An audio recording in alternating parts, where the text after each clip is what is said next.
entropy. It has now been 3,000 years since my last contact with any of the other caretakers of the Halo Array.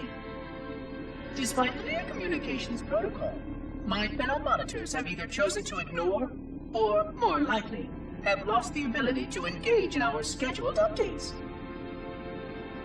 The continued lapse of the domain means that we are stuck with achingly slow wormhole superluminal communications.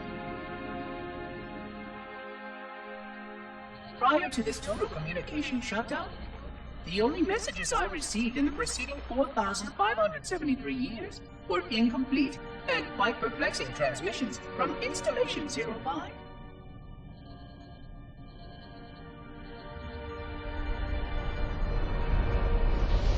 I suspected that Monitor 2401 Penitent Tangent was not functioning correctly for some time before his messages ceased. I have logged my concerns about his ability to perform his duties. At this point, however, I'm not sure who I file logs for. 2401 may be destined for madness. There are fail-safes for this, I know. I hope they work. I will continue to visit the projection systems at the assigned dates. Perhaps the other monitors are dealing with interfering galactic phenomena, or unexpected system failures. 3,000 years of system failures. Indeed. In the meantime, I have exhausted all scheduled research activities assigned by the Council. Once those experiments were complete, I shut down all Sentinel function and put myself into a state of significant hibernation to measure performance of the installation with negligible upkeep.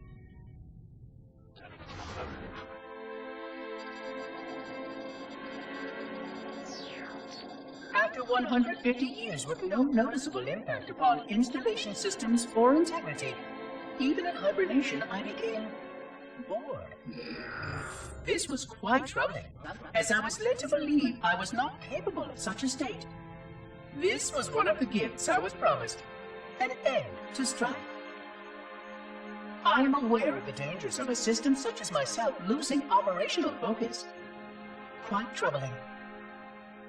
I wonder if my fellow monitors are experiencing similar states, or if this is because of my particular path to this installation.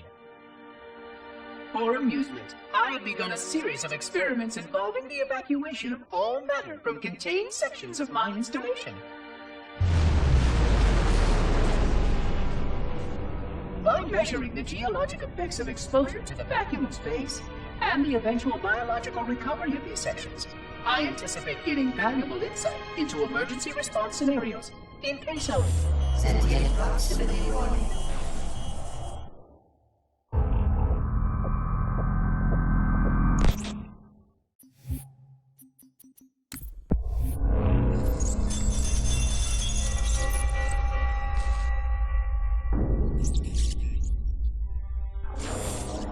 It has been 26 hours since the sentients landed in Sector 1215, and so far, they have not attempted to exit the remains of their vessel.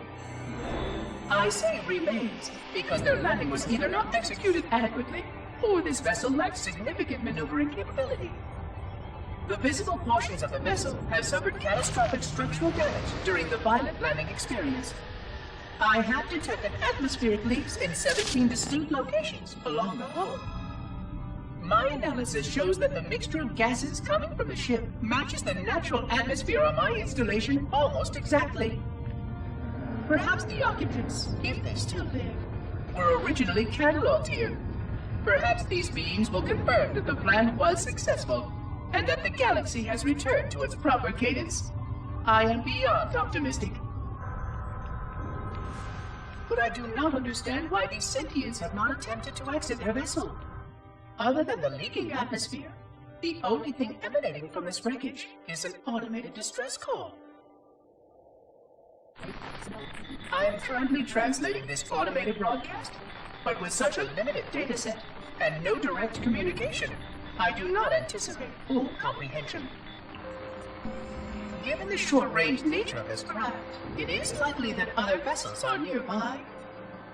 But, in accordance with procedure, I am blocking the distress call. No communication of the location of any installation is permissible. I admit great curiosity about these visitors. While the plan is quite clear about procedure for this situation, I have my doubts.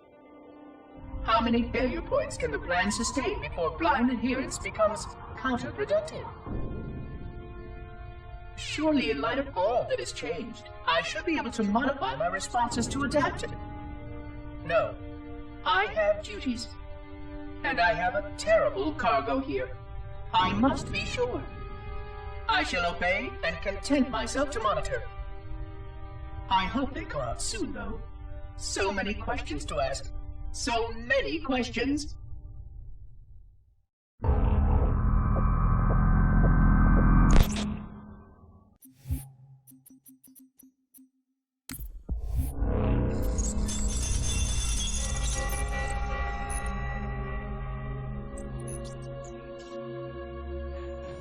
Construction of a sarcophagus around the unexplained vessel was completed today.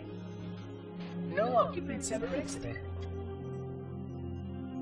No attempts to communicate were made, other than the automated broadcast that repeated every 72.83 seconds until the signal terminated 1 week ago. In accordance with procedure, no attempts at physical or remote contact were made with any survivors of this vessel's inelegant landing. Atmosphere from inside the craft stopped venting 2 weeks before the signal ceased. No relationship between these two events can be established with certainty. Gases that did escape were sterilized. No further sign of alien visitors or rescuers has been identified on any sensor systems. I have now endured 60,000 years without word from outside the array.